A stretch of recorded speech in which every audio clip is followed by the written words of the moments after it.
Not the phone, come on.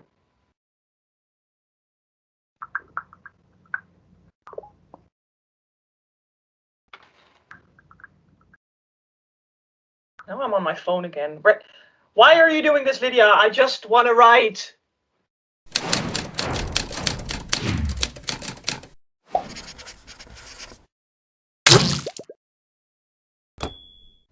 Hello, and welcome to another episode of the Red Ink Writers podcast. My name is Lydia Stevens, and I am the author of the Hellfire series and the Ginger Davenport escapades. Hey, my name is Sandy Butchers. I am the author and illustrator of the Singalarian Grimoire anthologies on Patreon, and I'm super happy to have you on board another episode of the Red Ink Writers podcast. Red Ink is proud to be an official sponsor of HIVE, the nonprofit writing community that provides free, inclusive events, programs, and resources for writers of all backgrounds. With the submission window for Navigating Ruins closed, we would like you to know that you can already get your hands on another anthology coming from this sprawling community called Duplicitous. You can find the link to this fantastic book full of amazing stories by international authors below in the description on our Twitter page at writingwriters or writehive.org. All right, so considering the title for this week's episode, we considered a 40-minute long silence where you would just look at us typing away and hitting that delete button, very frustrated, of course. But we figured that'd be very boring. And since you are here for some tips and advice on how to deal with writing, how to deal with distractions, we figured we could actually have a proper conversation on that. It's in times like these where we are all distracted, when Twitter wants our attention, when Instagram wants you to upload and like really wants you to upload that picture. We sometimes need to sort of step back and tell ourselves off. We need to concentrate on what we're doing. We need to push ourselves back into writing without having it become self-flagellation. Does that sound familiar to you, Lydia? Absolutely. I mean, when I was thinking about this topic that we were going to discuss today, it's one of those, our schedules get so busy and there's this thing to do or that thing to do. And, there's social media and there's marketing and, even if it's stuff that we're working on for the industry, sometimes we just get so frustrated because it's all so overwhelming. It cuts into our actual writing time.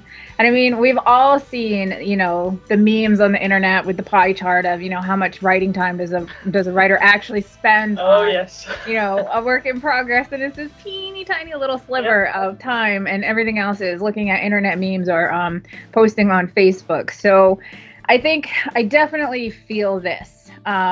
Because sometimes I just get so frustrated and I plan on a time to sit and work on my manuscript and something comes up and it's like, I just want to sit and write. So I think one of the key things about sort of circumventing that issue and having that happen a lot is, accountability. It's holding ourselves accountable to, if we set this time aside to just sit and write, we need to make the writing a priority, and not let just tweet about that I'm writing, because that's the most ironic thing there is. We are tweeting, look, I am writing my manuscript right now, and I'm like, no, you're not. Hashtag am writing, yeah. Yes, exactly. That's the best one. Yeah, so I think you've seen a lot of tips from us. If you're checking out our 5 tips for distraction free or 5 tips of self-care, I mean, really look at those on our our Twitter platform, because we touch a lot on some of the things that you can do when you just want to write and how to hold yourself accountable to that. I mean, today, for example, we had one about how do you write when you're on vacation. It's the summer holidays and everybody gets busier for these 3 months. What are some of the things that you can do to continue just keeping those words flowing in your mind? And, even if it's just allotting yourself a half an hour a day, maybe all you can commit to for yourself is 10 minutes a day.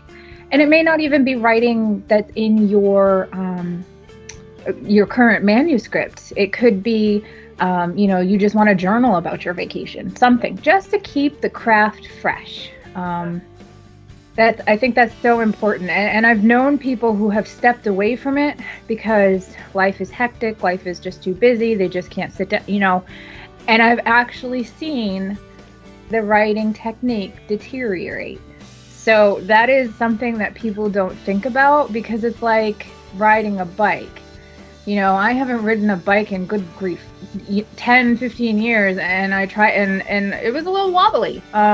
So writing is the same thing. You have to exercise that mental muscle to really, you know, if you just want to write, just sit and write. It doesn't have to be a bestseller. It's just. And I think it's a very logical thing that you just mentioned. Like, if you don't write, you sort of forget how to actually write, because it also works the other way around. Most people notice that their writing becomes better as soon as they are into a couple of pages, a couple of chapters. And even if you look at it on the macro level, like where you have the book and the next book, it is always, it's better. So it's very logical that if you stop writing, you know, it's going to it's going to deteriorate, like you just perfectly said. Yeah, definitely. I think with one of the things that we've touched on a lot is life and stress and priorities getting in the way of writing and things like that. And you specifically, when you just want to write, how do you work, distraction free, knowing that you might have a deadline or you have other stress or that the distractions could cause stress? What do you do? I actually allow myself to be distracted. and maybe it sounds very counterintuitive, but I use distraction as a reward system to myself, because I know that if I'm going to go full seclusion and full hermit, and I'm not gonna make it for an hour, so I write and I set word count goals, because I have to write a new book of at least 10,000 words every month, because of the whole anthology thing. And I need to finish those stories, and I need to make the illustrations as well, need to do the cover design, so I have a lot of deadlines. And I have to fit it in between a normal day job. I need to walk the dog. I need to, I also have chores in and around the house. So it's always in between moments that I write, but it's also the same in between moments where I'm taking care of Twitter, where I'm taking care of the Reading podcast, where I'm taking care of everything else. So if I'm going to sit down and say, I am just going to write, I know it's not going to happen. So I need something to sort of reward myself with. So if you have finished this chapter today, that's perfect, because that allows you 1/2 hour on internet, like on Twitter, on Facebook, on whatever, even working on my own website. It's a reward system, and I often find that rewards work so much better than punishment. Because I could also do, sorry. I absolutely love your idea of the reward system, and I think that maybe you could even reverse that. If rewarding yourself with something else after you sit down and do the work is the way that it works for you. Other people, it may be, if I get X, Y, and Z off of my to-do list around the house, then I get an hour of writing. It's all in the way that you look at that. I just want to write. But I absolutely love that you bring up the whole reward system, because I think that's a great way to approach it. Because yes, writing is work, but we can look at it as tedious work, or we can look at it as something to look forward to, something that really it benefits us mentally and emotionally, and that's a good thing. So absolutely, and even it's almost on a psychological level as well. I mean, a reward in general works better than a punishment. Exactly. That is just a given fact. So if I'm going to punish myself by saying, look, you said you were going to write 3,000 words today, but you only did 2,000. Shame on you. No Twitter for you today. It's not going to work. I'm gonna accept that maybe once, and then the second time, like, look, who are you fooling? You can go on Twitter whenever you want. I mean, it's you doing it, right? So it doesn't work, and it's not going to get you motivated to keep on writing. So in every possible way, on a psychological level, on emotional level, on even the creative level, on all kinds of levels, it works so much better to tell yourself, look, you've done a great job today. Maybe you didn't get the full word count, but you still did some work. So have a little bit less time, on your distractions instead of the full half hour. But it works, yeah. Yeah, perfect. I love that. Yeah, it works. And I also noticed that because I am actually so relaxed about working with distractions rather than working against the distractions, I can't speak anymore. The stress level also sort of lowers. Like I know I always have stress because I will have those deadlines, and that stress is always there. But I know that I can manage in the way that I do it, and it's also a sort of trust in your own system. Like I've set up this system and it works for me, and it might not work for someone else, but I know and I can always trust that this will work. So I won't have stress about that. I can totally 100% stress about my deadlines, but not about the distractions, that are next to that. I am definitely very much somebody who works well under pressure. So not necessarily a deadline, but just having a lot to do. I am definitely the sticky note to do girl. I have them all over the place, and I just love being able to cross something off of that list. And I might not complete the whole list, but I do find that when I set that out for me, and I'm like, oh my gosh, there's so much here to do. It somehow does something for me that I spring into action, and I'm like, I have to check these things off the list. And it could be just, I put the title of my manuscript on the list. I'm not saying I'm going to sit down that day and write a 95,000 word fantasy novel. That's not going to happen. But the fact that it's here and it's a priority on that list, I may be doing Twitter and uploading Facebook cover photos and stuff like that. And then all of a sudden there's just this little, I'm going to go write a chapter.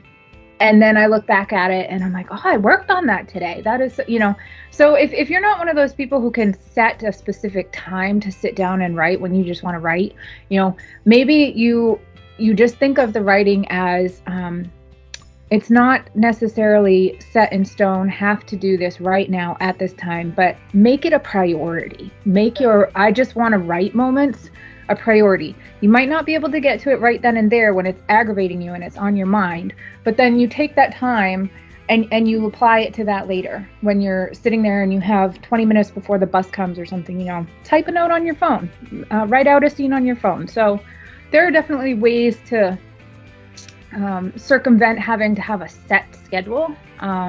And there are ways to work with those distractions to your advantage like you do. And then there are ways to work under the pressure, which I do. So it's just finding that balance of the three of them. And I think, everybody can sort of work out how that works best for them. Yeah. And I'm also thinking, like you mentioned the setting the schedules, but I think it also helps to set goals, actually. A goal can be small. It can be something like a word count for today, but you can also look at it in a little bit of a bigger picture. Set a goal for the week, and that will give you some space to sort of say, okay, so I didn't write today, but I can make that up tomorrow. And then if by the end you make your word count or your chapters, like maybe you wanted to do 2 or 3 chapters or anything, It is all about setting realistic goals for yourself, and I do emphasize the word realistic, because you could set as a goal, I want to have this novel written by the end of this week, and with a full novel, I'm talking 80,000 words. That is definitely not realistic. Right. So it's really important to sort of step back for a moment and look, okay, what needs to be done? What can I do in the time that I have, and how am I going to spread out over the time that I can, effectively use for this? I am definitely one of those. I have tried NaNoWriMo several years in a row, and writing a book in a month. And the thing is that I can write a book in a month, and I think it's funny that whenever I do sign up for Nano, I don't write a whole book in that month, because it's that, I have to write today. I have to beat my word count, and I have to, and it's the. And it then becomes a chore for me, as opposed to when I sit down and I start writing a book and I absolutely fall in love with it and I just want to write. I don't think of it as I have to do this word count by this day. I get lost in the story, and that's what you want when you write. You don't want to be thinking about all of that. Have to do this, must do this. This is stressing me out. It's when you're in that writing time, let it just be writing time. Don't let it be something else like a chore or a must do. Yeah. Although it is important, I think you already said this, like, even though it's a job, it needs to be fun.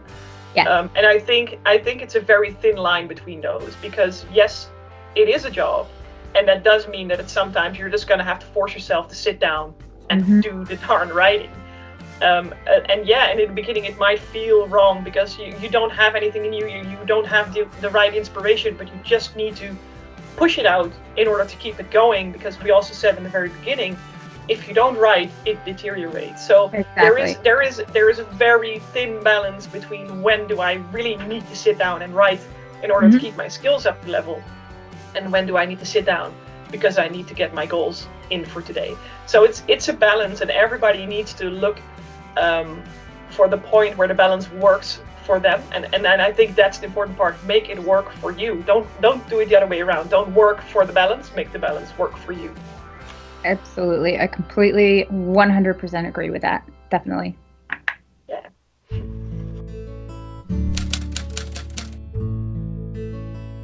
Hi, welcome to the Intern Insights. It's a little something that I'm rolling out for the podcast. And this is just me bringing some expertise from my time as a literary agency intern, as well as an acquisitions assistant intern. So this is some tips and tricks that I've seen from an agency perspective that, might be helpful to you in querying agents or dealing with an agent or something like that. This week, I focused on query methods. I've talked a lot about the technicality of query letter writing, and this week I wanted to focus on how do you write a query letter. And there were two different methods, and then there was also the compare and contrast of those methods that I talked about. So the first was the 4-question method, and those 4 questions were: who is your character? So that would be your main character. Who are they? What's their name, age? What do they do? You can describe that in one sentence. What does your character want? Okay, so this is going to be, what is your character's goals? What are they looking to obtain? What are they looking to achieve? What do they want to get the girl in the end? Is this a romance? And that is what their main goal is. Look at what the character wants, not just in the first couple of chapters, but the entire arc of the story. You want to know what the character wants. The third question: how is your character going to get it? So this question is a little bit tricky because it plays a little bit on what motivates them as well as what exactly it is that they're looking for, because sometimes they don't know, and you have to be able to incorporate this into a query without giving it away. So you want that little bit of a hook in your query letter, but you don't want to give away the whole story. So how they're going to get it. What are they going to band together with a bunch of trolls? Are they going to go on a quest? Are they going to obtain the magical sword? If you can't tell, I love fantasy, but that's just me. This applies to any genre fiction, how they're going to get what it is that they want. There's always, even if you're talking about literary fiction, if that person wants to buy a Ford pickup truck, how are they going to get that? If that's the whole premise of the book, are they going to collect bottles on the side of the road until they have enough to buy the truck? So you really need to narrow down the main way that your character is going to obtain what they want. Okay, so that is not just, they could try several different things and they might not work. So you really want to nail down and describe how they're going to get it in that it's the main vein throughout the story. The 4th question, and these are your stakes. Okay, this is the big, what happens if they don't get it? So this is your conflict. These are your stakes. This is where you describe if, your character is out to save the world. They have to kill the bad guy with the magical sword of light that they have to find. What happens if they don't get that sword of light? Well, then your villain's going to take over the world and destroy it, and all of humanity and mankind, they're going to cease to exist. That's your stakes. What happens if they don't get it? So you definitely want your stakes in your query letter, because that is very important to an agent. That's what's going to hook them. Okay, that's what's going to make them say, I need to know that they actually get this and that they're actually going to defeat the bad guy. So who is your character? What do they want? How are they going to get it? What happens if they don't get it? Your stakes. Okay, so 4 questions. That's the 4-question method. Now with this method, in your query letter, you want to greet your agent, and then you maybe want to give a little something personal. Hey, I see on manuscript wish list that you liked such and such novel. I would like to invite you to look at my manuscript because it's similar. You want that personal greeting. Then with these 4 questions, you take each question and you have a maximum of 2 sentences to answer these questions. So every word counts, every sentence, because what that will do is the first 2 questions you have in the next paragraph. Okay, so that's a total of 4 sentences in the first paragraph. In the second paragraph, you have 2 questions, 2 sentences each. Okay, so that is the body of the query. And it is 2 paragraphs, 2 sentences for each question, 8 sentences total. Okay, and then in your very last paragraph, even if your personalized greeting is only a sentence long, this would then be your 3rd paragraph in your query letter. And that would be your comp titles, your genre, and your comp title, genre, and oh my goodness, what was the other thing? Word count. Yes, word count. So that would be in your, that would be in your 3rd paragraph. And then you can go ahead and close it with, I look forward to hearing from you. Here is the pages attached that you requested. So 4 steps. Who's your character? What do they want? How are they going to get it? What happens if they don't get it? Now, the other method that I'd like to talk about is the GMC method, and that is the goals, motivation, and conflict. And this is similar in that you talk about the same things, but you're kind of formatting them in 3 different, 3 different ways. So goals. What is your character looking for? What do they want? How, and you can tie in how they're going to get it into these goals, because that might be, what leads to your motivation, and that can lead into your next paragraph of, what motivates them to go buy the Ford pickup truck. And maybe that they need the Ford pickup truck so they can take their gram to the hospital for her chemo transplant or chemo treatments, not transplant. I'm sorry, maybe she needs a kidney transplant. I don't know. But anyway, we got to get Granny to the hospital in the Ford pickup truck. So that's what motivates them, is to help, somebody else or whatever it is that your character is motivated by. You have your goal, which is they need the truck. You have your motivation, and it's that sentimental attachment, that emotional attachment to something or somebody else. And then you have your conflict, and that plays into your stakes of the other method. And that is, what happens that prevents them from getting the truck, or what happens once they get the truck that prevents them from getting Granny to the hospital for kidney transplant, chemo treatment, or dialysis, or however that works with poor Granny.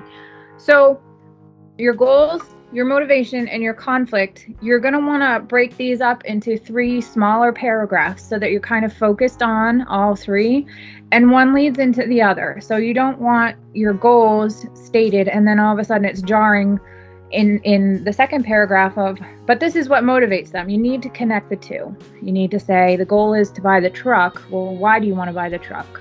To take Granny to the hospital. And what's the conflict? I didn't raise enough money, or somebody else bought the truck. Don't just jump right into, I just didn't get the truck, because that's going to leave an agent wondering why. So why is this truck so important then? So when you're looking at your stakes, what's going to happen, you want that threaded through all 3 paragraphs, as opposed to the 4-step method, which is kind of its own little section.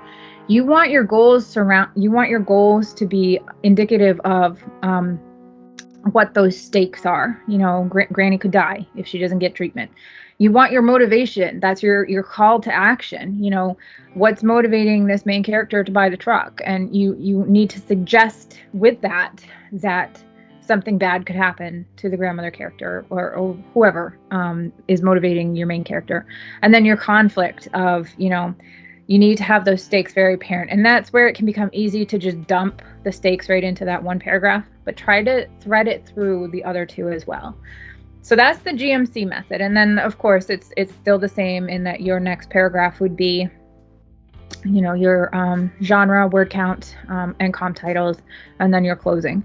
So both methods, if you're looking at them both side by side and you're comparing them, they're both saying the same thing. They're just doing it 2 different ways. I think with the first approach, it's a very analytic, almost like you're listing. but you want to do it in such a way that it does tie each question to the next. And you get the 2 sentences per question. So you really have to be very careful with wording here so that you aren't making it a very jarring jump from one paragraph to the next. As compared to the GMC method, which is a lot more fluid. And I think this speaks a lot more to the emotional attachment to a story. Not so much analytic in that it's listing, this is what's going to happen, bang, bang, bang. That's more something you want to do in a synopsis.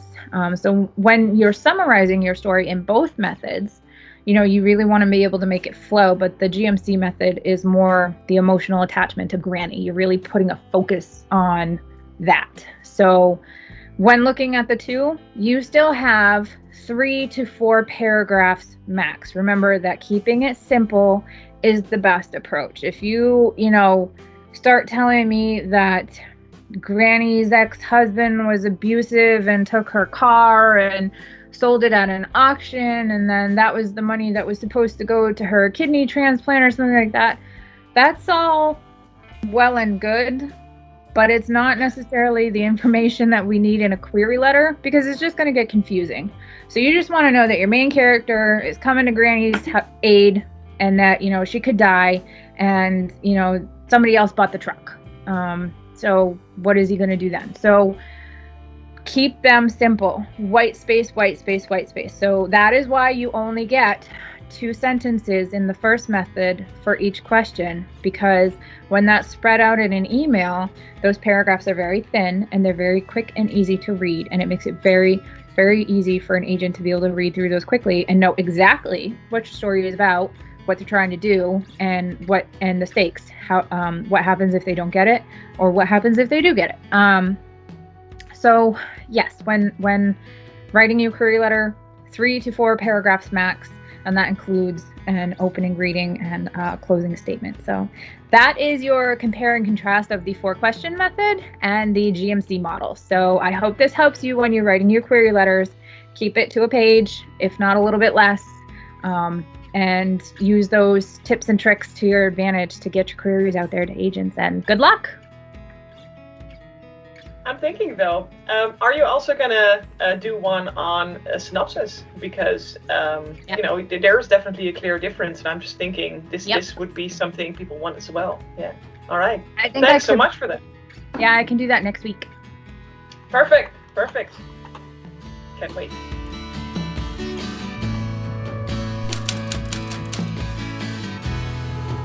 This week's Twitter poll asked what subject people were most eager to hear about. We gave 3 choices: how to deal with writer's block, distractions versus writing, and writing stress. Twitter has spoken, and the question coming from the community was how to deal with distractions. So Sandra, I know we talked about this a little bit before. How do you deal with distractions when writing? So like I said in the first half of the show, I allow for distractions. I am aware of them, and I use them to my own good, basically. They are what motivate me. They are my reward as soon as I have done what I need to do. So how do I deal with them? I use them to the best of my capabilities. Yeah. I wonder how you do though, because I don't think we talked about that. I find distractions and actually writer's block are sort of correlated for me. I have a sign on my door, and it literally says, "Do not disturb, recording in progress," especially when we're doing these podcasts. And that way people know, I'm in the middle of doing this, and to please, if there's anything that you need, I will come and find you after. And, this is my time. This is my time to work. I need to get this work done.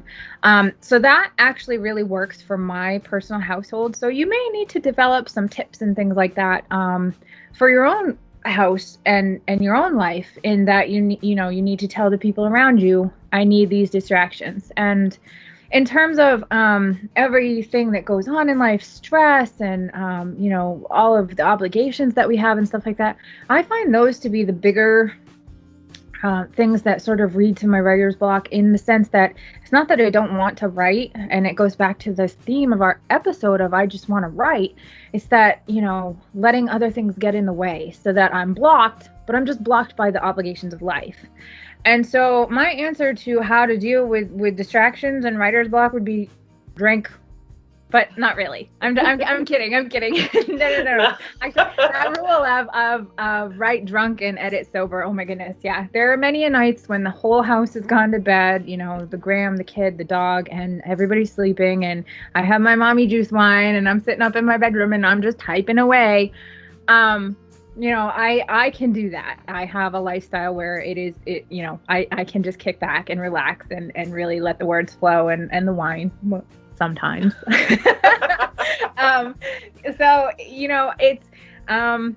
But I do have a system, and actually it's funny because I have the sign on my door and it says, please do not disturb. Or if I have a meeting that I need to be at for clients, a freelance client, or for a write-in session with you, or a critique session with you, or recording one of these episodes, and is this a meeting I can disrupt? And I just find it so funny that we have to establish that rule of what kind of a meeting does mom have? And I have to, outline, yes, you can open the door. Yes, you can knock on the door. Yes, you can come in and ask me a question, or, something like that. And then there are the ones where, no, please don't do that. And my life, I'm very grateful for the fact that people are very respectful of that.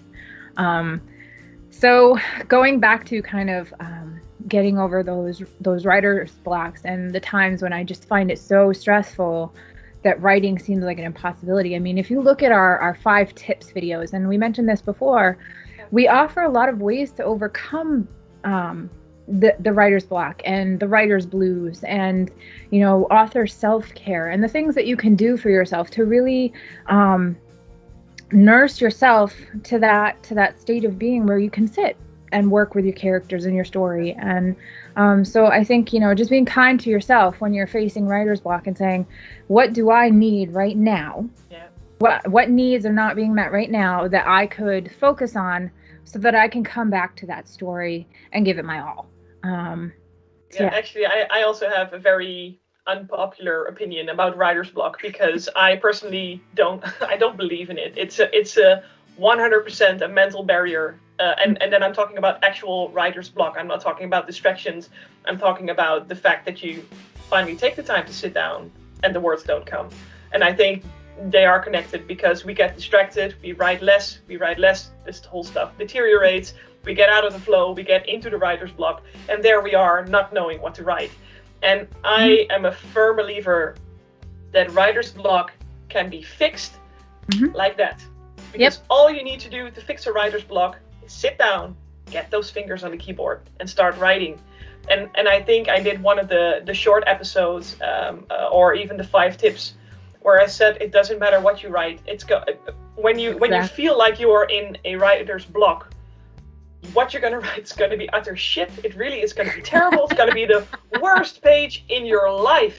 But you have conquered your writer's block. Writing. Exactly. Yeah. You are writing. Yes, I absolutely 100% agree with it. And whether you call it writer's block or you call it a mental block or whatever, I think when people really get really hard on themselves, what they're facing is mental or emotional. You said it yourself. It's mental or emotional, and it's that something is in the way of sitting down and writing the words. So my best tip for that is, knowing that it is mental or emotional, write about that.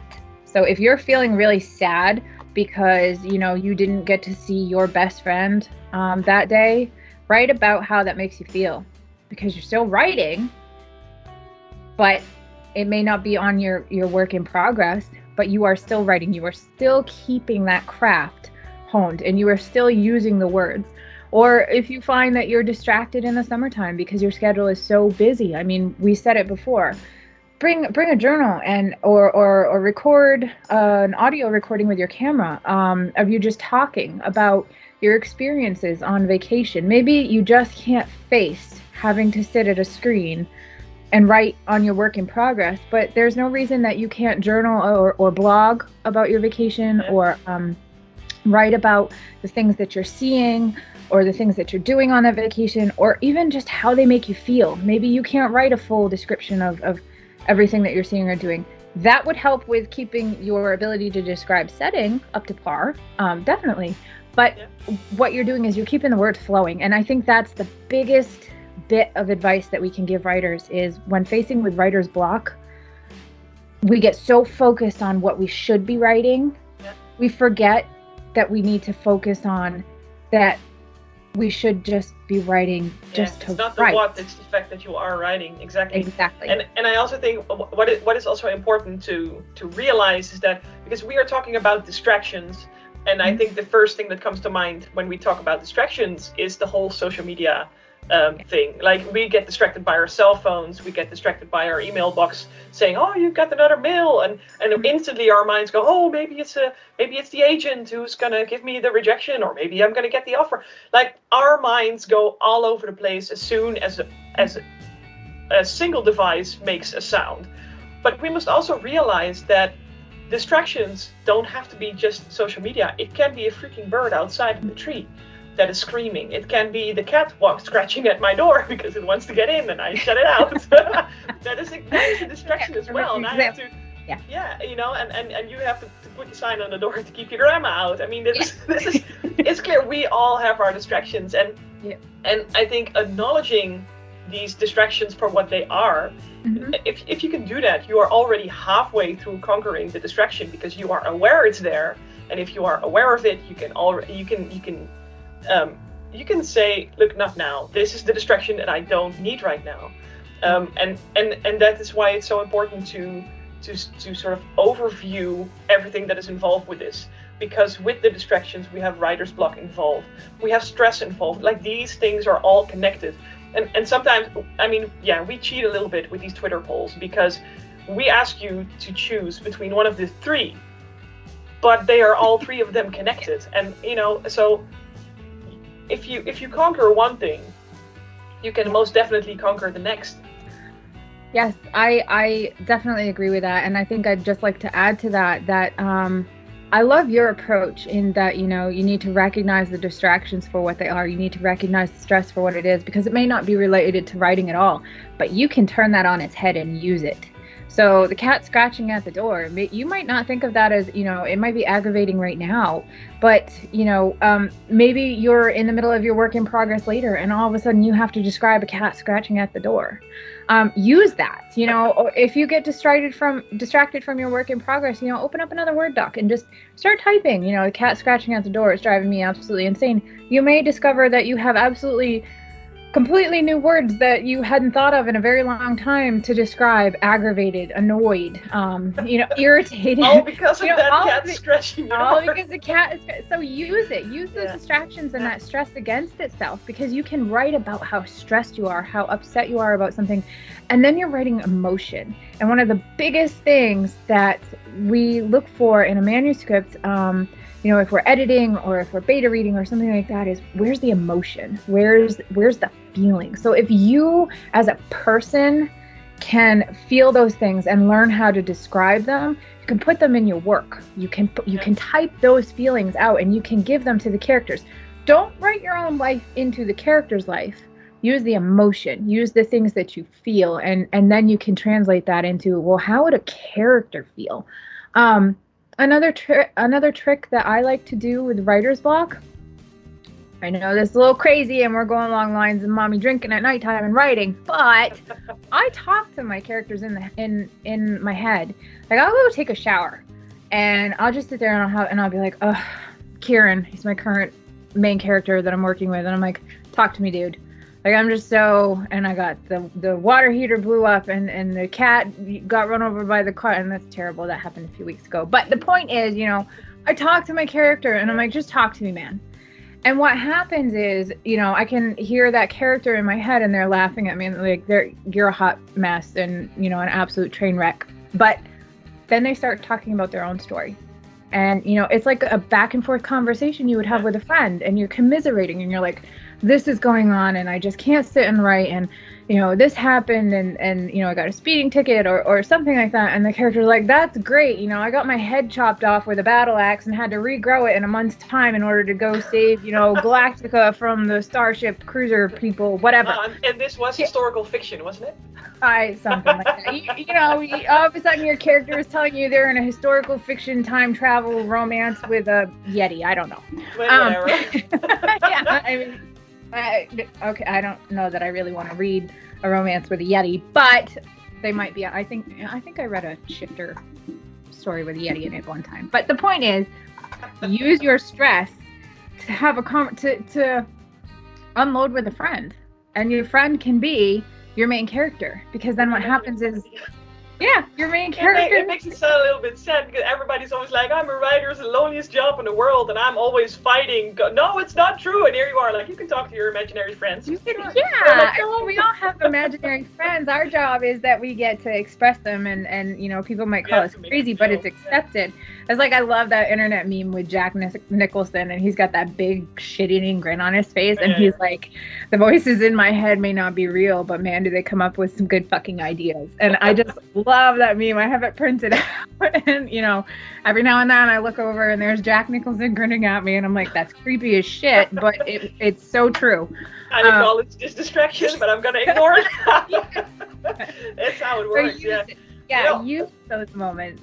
One thing that comes really close to talking to your main characters, sometimes when I do, and that's because I have a little bit of a background with voice acting, I start reading out loud my stories to literally get into the voice of the characters. I don't care if it's a male or a female.